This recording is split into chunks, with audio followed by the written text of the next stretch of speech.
বন্ধুরা, চলে আসলাম আরেকটি নতুন ভিডিও নিয়ে তোমাদের সামনে। তোমরা সবাই কেমন আছো? আশা করছি সবাই খুব ভালো আছো। ভিডিওটি স্কিপ না করে পুরো ভিডিওটি দেখো, খুব সুন্দর লাগবে আশা করছি।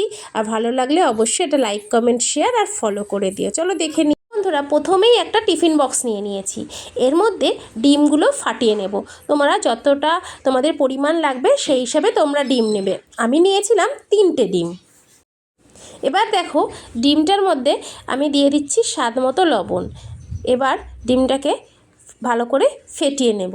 এর মধ্যে একটু দেব, এবার দেখো দিয়ে দিচ্ছি 1 চামচের একটু কম গোলমরিচের গুঁড়ো। এবার ভালো করে ডিমটা ফেটিয়ে নেব সুন্দরভাবে, যাতে একটু ফ্লপি ফ্লপি ভাব হয়ে যায় ডিমটায়। বন্ধুরা, আমি টিফিন বক্সটার মধ্যেই ভাপে বসাবো, তাই জন্য অল্প পরিমাণে তেল দিয়ে নিচ্ছি। আমি এটা প্রথমে ভুলে গেছিলাম, ওই জন্য এই বাটিটার মধ্যেই ফেটিয়ে ফেলেছিলাম। আলাদা করে বাটিতে ফেটিয়ে নেবে।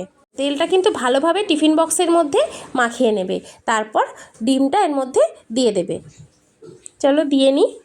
দিয়ে ঢাকনা আটকে এবার আমি ভাপে বসাবো। দেখো বন্ধুরা, টিফিন বক্সটা বসিয়ে দিয়েছি। মোটামুটি হাফটা ডুবেছে, এরকম জল দিয়ে টিফিন বক্সটা বসিয়ে ঢাকনা দিয়ে 15 মিনিট থেকে 20 মিনিট তোমরা এটা ভাপ দিয়ে নেবে। দেখো, ওর ডিমটা হতে হতেই আমি সবজিগুলো কেটে নিই। প্রথমেই একটা ক্যাপসিকাম নিয়ে নিয়েছি। চলো ভালো করে ধুয়ে পরিষ্কার করে এটাকে কেটে নিয়ে আসছি। লাগবে দেখো আর 3-4টে পেঁয়াজ। তোমাদের পরিমাণ মতো পেঁয়াজ দিও। আমি মোটামুটি 2টো পেঁয়াজ দেবো, বেশি দেবো না। আর যেটা সবচেয়ে গুরুত্বপূর্ণ জিনিস সেটা হচ্ছে রসুন। এই রসুনটাও ভালো করে কেটে কুচিয়ে নেব। দেখো বন্ধুরা, নিয়ে চলে আসলাম কেটে কুটে, এরকম কিউব কিউব করে কেটে নেব আর পেঁয়াজগুলো ছাড়িয়ে নেব। এবার দিয়ে দিয়েছি অল্প একটু টমেটো, আর এই দেখো কাঁচা লঙ্কা কুচি আর রসুন কুচি। এগুলো সব ভালো করে কেটে ধুয়ে পরিষ্কার করে নিয়ে এসেছি। চলো বন্ধুরা, আমি নামিয়ে নিয়ে চলে এসেছি আর একটু ঠান্ডা করে নিয়েছি, না হলে তো টিফিন বক্স খোলা সম্ভবই না। তারপর দেখো কি সুন্দর কাঁটা চামচ দিয়ে দেখে নিচ্ছি যে হয়েছে কিনা। কাঁটা চামচের গায়ে একটু লেগে নেই, তার মানে আমার ডিমটা একদম রেডি হয়ে গেছে। দেখো বন্ধুরা, একটু ঠান্ডা হোক ডিমটা, তারপর কেটে নেব। তার মধ্যে আমি একটা ব্যাটার বানিয়ে নিই। বাটির মধ্যে নিয়ে নিচ্ছি প্রথমেই কর্নফ্লাওয়ারই বেশি লাগবে। দেখো বন্ধুরা, 3 চামচ মতো আমি কর্নফ্লাওয়ার দিয়েছি, আর 2 চামচের একটু কম দিয়ে দেব আমি ময়দা। এবার দিয়ে দেব হাফ চামচেরও একটু কম গোলমরিচের গুঁড়ো। এবার দেখো দিয়ে দিচ্ছি কালারের জন্য অল্প সামান্য কাশ্মীরি লঙ্কার গুঁড়ো। এবার দেখো দিয়ে দিয়েছি একটু পরিমাণ মতো বা স্বাদ মতো লবণ। প্রথমেই আমি শুকনো যে সব জিনিসপত্র দিলাম সেই ডাস্টগুলো ভালো করে মিশিয়ে নেব। তাহলে না এখন যদি মিশিয়ে নিই, তারপরে অল্প অল্প জল দিয়ে যদি গুলি, তাহলে এটার কোনো লাম্পস থাকে না, সুন্দরভাবে। দেখো গুলে নিয়ে চলে আসলাম। আর বেশি খুব একটা পাতলা করবে না, যাতে ডিমের গায়ে লাগে সেই হিসাব মতোই করবে। এরকম করে নিলেই হবে। দেখো বন্ধুরা, ডিমগুলো ঠান্ডা হয়ে গেছিলো একদম। তারপরে আমি ওটাকে বার করে এরকম কিউব কিউব করে কেটে নিয়েছি। তোমরা তোমাদের শেপ অনুযায়ী কেটে নিতে পারো। চলো এবার এই ডিমগুলোকে গরম তেলে ব্যাটারের মধ্যে চুবিয়ে ফ্রাই করি। দেখো কড়াই গরম হয়ে গেছে, আর সাদা তেল আমি দিয়ে দিলাম। এবার এই ব্যাটারের মধ্যে এক এক করে ডিম দেব, আর ডিমগুলো মাখিয়ে আমি তেলের মধ্যে ছেড়ে দেব। চলো তেলটাও গরম হয়ে গেছে। এবার প্রথমে হাই ফ্লেমে গরম করে নিয়েছি, তারপরে একদম লো ফ্লেম করে দিয়েছি, দিয়ে আস্তে আস্তে এটাকে ভেজে নেব ডিমগুলোকে। দেখো বন্ধুরা, ডিমটা কি সুন্দর ফুলে উঠেছে। একটা পিঠ খুব ভালোভাবে হয়ে গেছে। এরপরে দ্বিতীয় পিঠটা আমি ভালো করে ভেজে নেব সুন্দর করে। চলো ভেজে নিই লাল লাল করে। একটু ফ্লেমটা এবার জোরে দিয়ে দিয়েছি, দিয়ে এবার ভেজে নেব।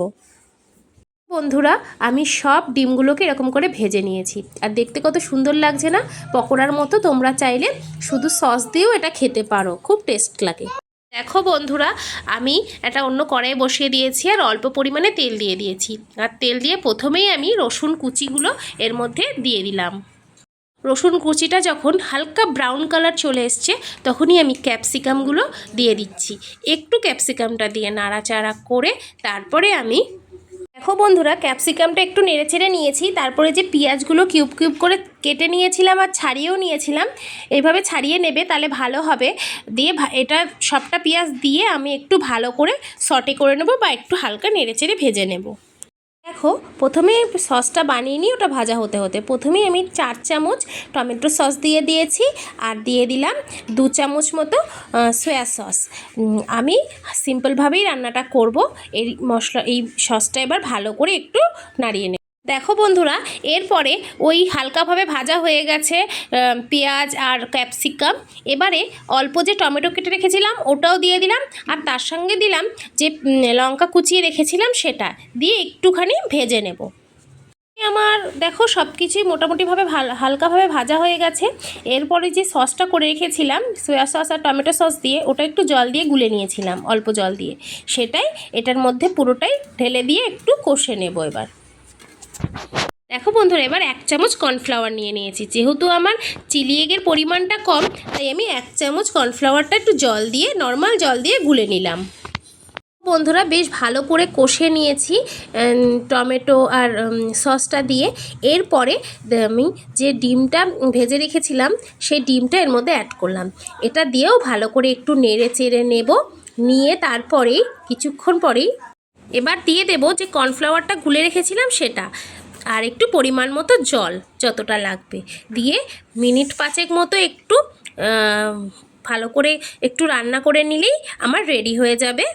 দেখো বন্ধুরা, মিনিট 5 হয়ে গেছে। এরপরে আমি গোলমরিচটা শেষে একদম ছড়ালাম, দিয়ে একটু নাড়িয়ে চাড়িয়ে আর 1 মিনিট মতোই রান্না করে নামিয়ে নেব।